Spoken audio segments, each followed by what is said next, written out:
এখন আকাশের দিকে চিৎকার করে কান্না করবো।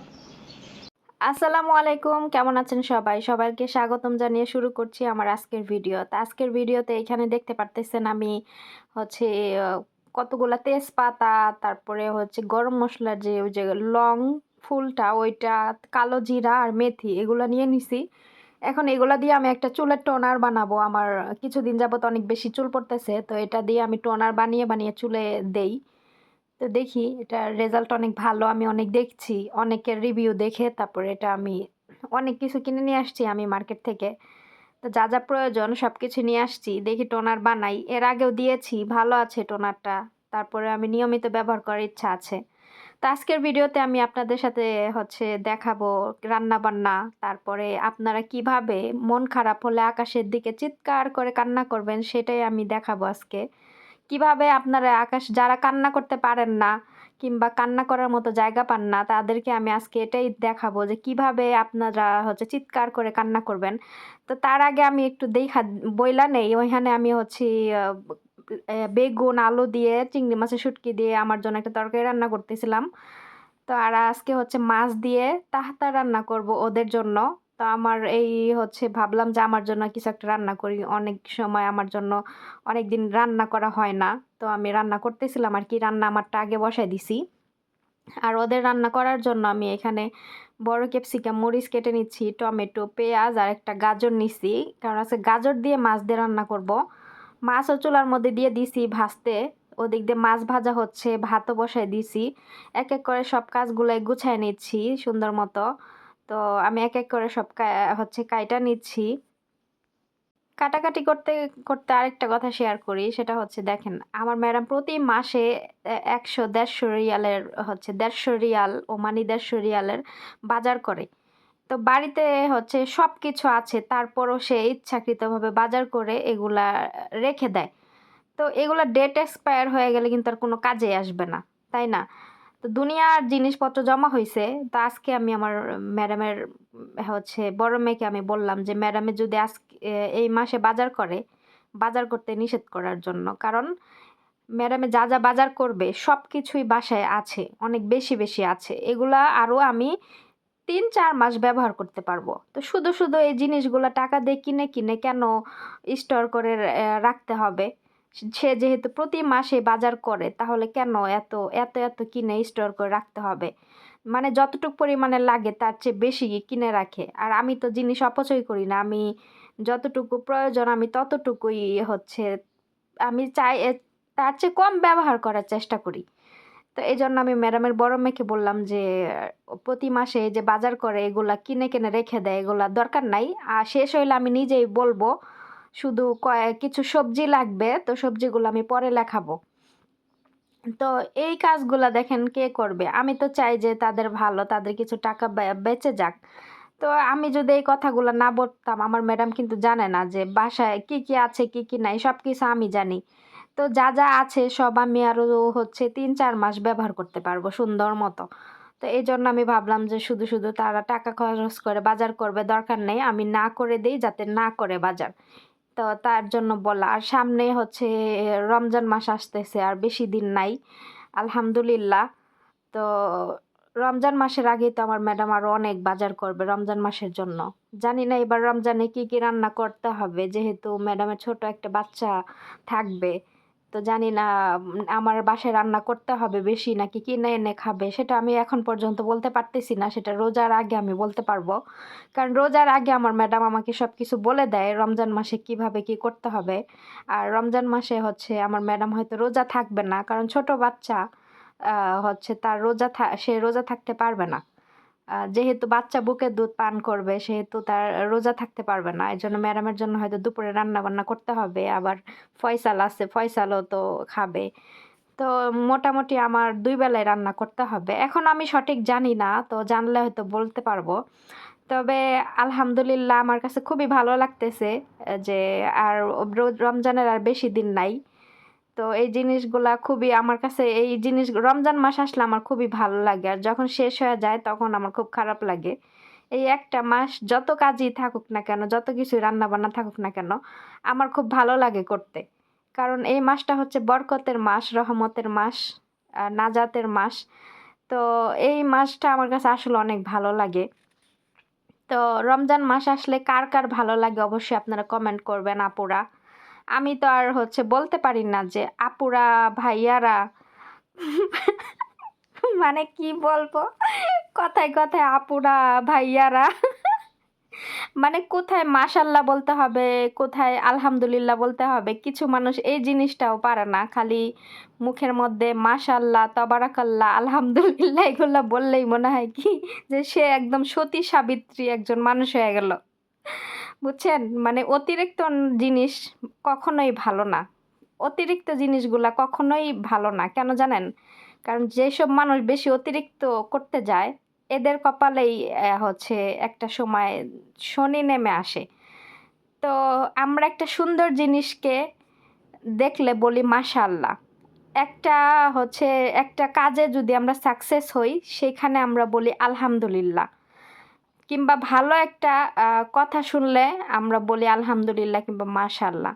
কিন্তু কথায় কথায় মাশাআল্লাহ, তাবারাকাল্লাহ, আলহামদুলিল্লাহ এইগুলা বলার মানে কি, কোথায় মাশাআল্লাহ বলতে হবে, কোথায় আলহামদুলিল্লাহ বলতে হবে, এই জিনিসগুলো আগে আমাদের জানা উচিত, তারপর আমাদেরকে বলা উচিত, তাই না? তো সকালবেলা একটা আপুর কমেন্ট দেখলাম, সেখানে গিয়ে সেই আপুটা রেগুলার আমার ভিডিও দেখে আলহামদুলিল্লাহ।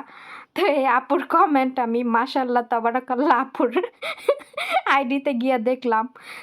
তো সেই আপু মানে কমেন্টটা মানে করছে যে মাশাআল্লাহ তাবারাকাল্লাহ আপু দিন দিন বুড়ি হয়ে যাচ্ছে। মানে এমন একটা কমেন্ট করছে, আমি কমেন্টটা দেখেছি। দেখে আমি হাসতে হাসতে শেষ। কিন্তু কোন আপুটা এই কমেন্ট করছে আমি আপুর নামটা বললাম না। আপুটা হয়তো আমার ভিডিও দেখলে বুঝতে পারবেন যে কোন আপু এই কমেন্টটা করছে। তো এই হচ্ছে কথা। আবার তাকে নিয়ে যদি আমি কিছু বলতে যাই, অনেকের বুঝছেন লাগে। কারণ তার যে ভিউয়ার্স আছে না, তারা মানে আমি বুঝি না তাকে সহ্য করে কিভাবে। ভাই রে ভাই, এত ন্যাকামি যে মানুষ পারে। মানে ধরেন জামাই কাজ করতেছে, হ্যাঁ আইসা বলতেছে যে বিসমিল্লাহ। মানে মনে হইতাছে জামাইর আগে হ্যাঁ দুঃখ পাইতাছে। আপনি একটা বিষয় দেখবেন কি যে যারা বেশি ভালোবাসা দেখায়, ওদের ভিতরে আসলে কোনো ভালোবাসা থাকে না, বুঝছেন? এরা উপরে উপরে ভালোবাসা দেখায় আর মানুষকে বোঝায় যে আমরা অনেক ভালো আমরা অনেক ভালোবাসতে পারি। আসলে না, ভালোবাসা ওপেনলি না, মানে মানুষের কাছে প্রকাশ করার জন্য না, এটা হচ্ছে গোপনেই সুন্দর। আর স্বামী স্ত্রীর ভালোবাসা কি মানুষকে গোপনে গোপনে সরি প্রকাশ করে কি বুঝাইতে হবে? কথায় কথায় বলে যে আপনাদের ভাইয়া আমাকে বলছে যে তুমি দুধগুলা হচ্ছে খাবা, কি বলে, মানে সম্পূর্ণটা খাবা।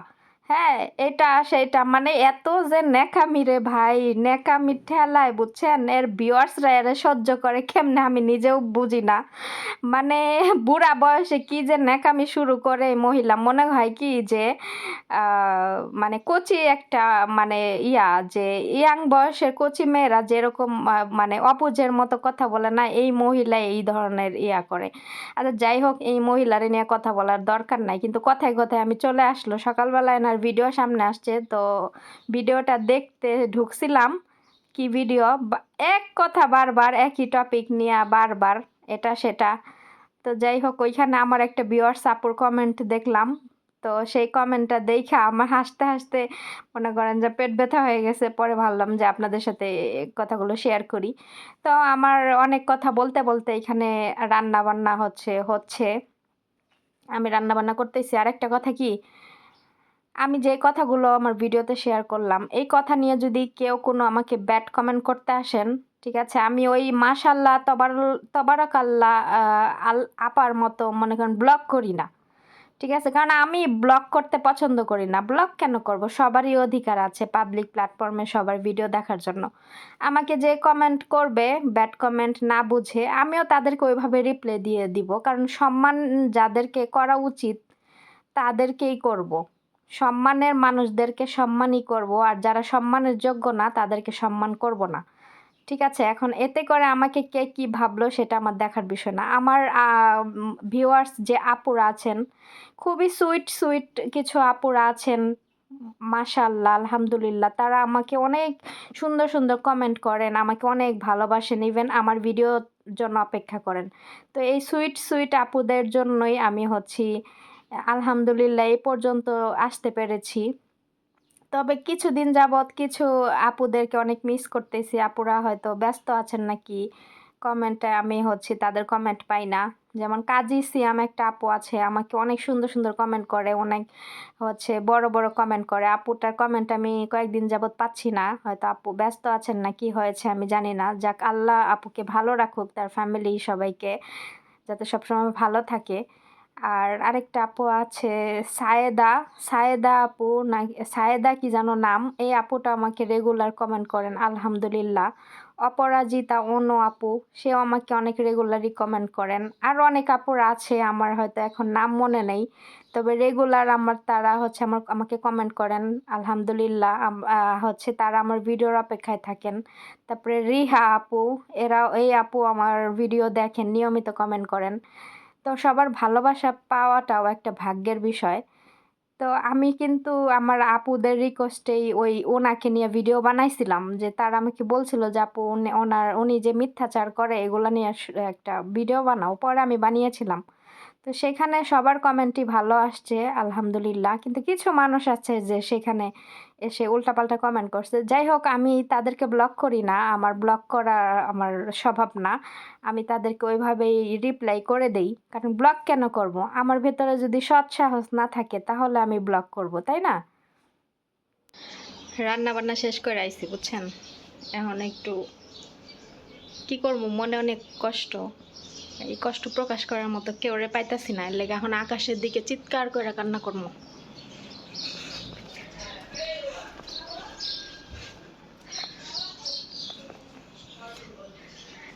আকাশের দিকে চিৎকার করে এখন কান্না করবো বুঝছেন। কারণ কষ্ট শেয়ার করার মতো কেউ নাই, এর লেগে আকাশের দিকে চিৎকার করে কান্না করবো। আচ্ছা, আমি কিন্তু কান্না করতেছি আকাশের দিকে চিৎকার কইরা। আপনারা কি কেউ শুনতাছেন? কান্না করতেছি ঠিকই, কিন্তু চোখ দিয়ে পানি বাইরেতেছে না বুঝছেন। এখন থেকে আকাশের দিকে চিৎকার কইরা কইরা কান্না করতে হইব। আকাশের দিকে চিৎকার কইরা না কান্না করলে মনে করেন পাবলিকে ভিডিও দেখে না। আজকে আকাশটা অনেক সুন্দর, এই আকাশের দিকে যদি চিৎকার করে কান্না করি তাহলে মোটামুটি ভালোই লাগবো। যাই হোক, আমি অফ ক্যামেরায় আকাশের দিকে একটু চিৎকার করে কান্না করে লই। আপনারা সেই পর্যন্ত সাথেই থাকেন।